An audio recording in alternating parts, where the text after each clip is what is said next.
All right, so we're diving into this whole guardian spirit thing. Yeah, it's not just like a who's who of mystical bodyguards. Right. It's like this article we found, it's a whole tier list, but it's about how believable these beings are, not just how strong. It really makes you think about why these beliefs exist in the first place. Totally. Like from guardian angels we think we know, right, to stuff that's like, whoa, is this even real?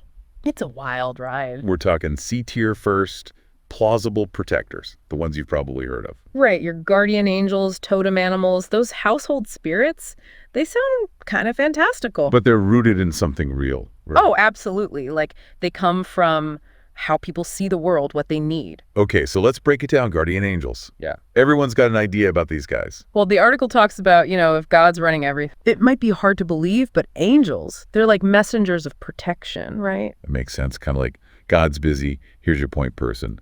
But what's that guidance like? Good vibes only, or what? That's the thing. It's up for interpretation, Some folks say it's subtle, like you just feel a nudge the right way. Others, they think it's big stuff, life-changing even. Makes you wonder. Yeah. Ever felt that?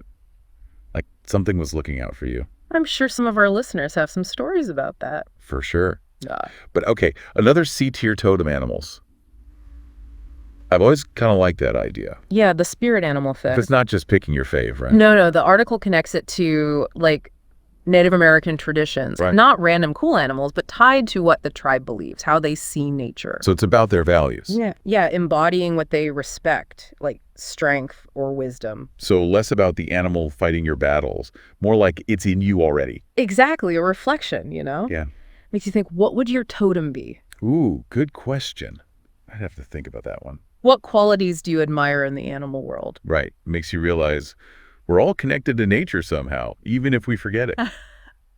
It's funny, though, right? We think guardian spirits. Big and powerful. Exactly. But sometimes it's the little things, Everyday magic. Totally. Like this next one, the C tier. Let me guess. It's the Domovoy, right? You've been reading ahead, yeah. Is the Slavic thing, household spirits. They keep everything running smoothly, the home, the family. It's less about fighting demons, more about leaky faucets. laughing. Yeah, exactly. Making sure the soup doesn't burn. Although they can get a little mischievous, Oh, is that where the weird noises at night come from? I always blame the plumbing. Could be. But it shows how we need that feeling of safety, right, at home. Home sweet home, but with a maybe ghostly roommate. Exactly. Those beliefs, they stick around for a reason. Makes you wonder what else is out there, though, right? Stuff we don't even know about. Oh, for sure. And speaking of out there, we're moving up the tier list. Things are getting a bit more, shall we say, mystical. Okay, hit me with it. B tier, what's that all about? These are still guardian spirits, but they bend the rules a bit. We're talking jinn. Whoa, like genies. Wishes granted. Well, not exactly. The article makes a distinction, see? How so? Angels, they answer to someone, right? Higher power. Jinn, they're free agents. So they could grant your wish, or not so much? Exactly. Good or bad, it's up to them. Makes them a bit more interesting, don't you think? Definitely. Who wants a predictable guardian? But still, kind of risky, right? Trusting a djinn with your, well, everything. It's that gamble that's always fascinated people. Ultimate power, but no guarantees. Speaking of which, the Filja falls into this tier too. Filja. What's that? Filja.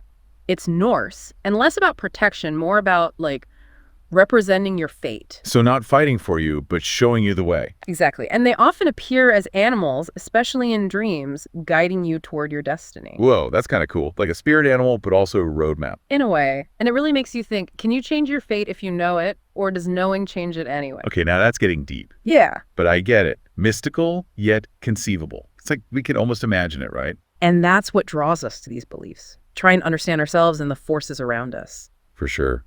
And speaking of seeking guidance, we can't forget about spirit guides, right? That's got to be B tier too. It is, and they're everywhere these days. But the article points out it's about actively seeking their wisdom, not just them shielding you. So it's more like they're there if you need them, but you got to reach out. Exactly. They're more like mentors, teachers, and they can be anything, really. Animals, ancestors, even, like ideas. Okay, now we're getting really out there. Like having a cosmic therapist on speed dial. In a way, yeah. But it takes work, Yeah. Meditation, that kind of thing, to connect with them. So you got to be open to it, invite that guidance in. Precisely. And the things you can learn about yourself, about life, it can be powerful stuff. It's like having a team of, I don't know, mystical cheerleaders. But before we get too comfy with our spirit squad.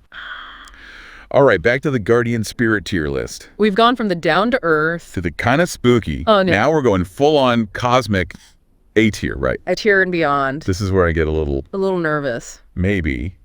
So what we talk? Who's in the A tier? Well, starting strong, we have archangels. Okay, so like guardian angel's bigger brother. More like the entire angelic starting lineup. The article says Yeah. guardian angels for you, right? Yeah. Alt angels are guarding whole religions, ideas. No kidding. So less about helping you find your keys. A bit less, yeah. What kind of powers are we talking here? Can they move mountains with their mind? Think bigger. You've got Michael, Gabriel. Those are archangels, warriors, messengers, but on a cosmic scale. So battling the forces of like universal evil. Exactly. They're a whole different level of being, Shows there's a hierarchy, even in the divine. Like someone's got to keep the universe from imploding. It's not all just parking tickets and lost wallets. But precisely. But it's not just the celestial. This tier also has ancestral spirits. Right, because everyone's got ancestors. And most cultures believe they're watching over us, but that means That means what? they exist after life. They're connected to us somehow, even though we're Not on this plane of existence anymore. we're Okay, that's kind of comforting, actually. Like, Yeah. grandma's still got my back, even if... you can't quite call her up for advice. Right. But I got to ask, where do we even go from archangels? Yeah. What's S tier and above? Now we're getting into things that are almost impossible to really grasp. These protectors, they're basically part of the fabric of reality itself. Okay, now I'm just picturing, like, sparkly energy beings with no real form. Chuckles. It's not quite that out there. Yeah. The article mentions things like seraphim. Sarah, what now? Seraphim. Six-winged angels, always around, the big guy upstairs. Okay, 6 wings. That's a lot of wings. They guarding heaven's pearly gates or something. It's more about embodying pure divine energy, always there, outside of time and space as we understand it. So less about protection, more about just being. Exactly. But then you have something like the Morrigan, that's Celtic. The Morrigan? Say it again. Morrigan. She's a goddess of war, fate, even death. Pretty intense. Okay, that's a lot. So not exactly the warm and fuzzy guardian angel type? Not quite. She's more about the big picture, the grand scheme. She decides who wins battles, who lives, who dies. Fate, destiny, it's all her domain. That's heavy. Imagine having that on your side. It makes you think about free will, If a being like that has a plan, what does it even mean for us to make choices? Right. It's like, is anything really our decision? This whole tier list, it's really making me question everything. That's the point, right? To explore these ideas, these beings, and realize how much we don't know, it's about pushing the boundaries of our understanding. And maybe accepting that some things are just bigger than we can imagine, forces beyond our control, maybe even guiding us in ways we'll never understand. Exactly. It's about awe and wonder and the mystery of it all.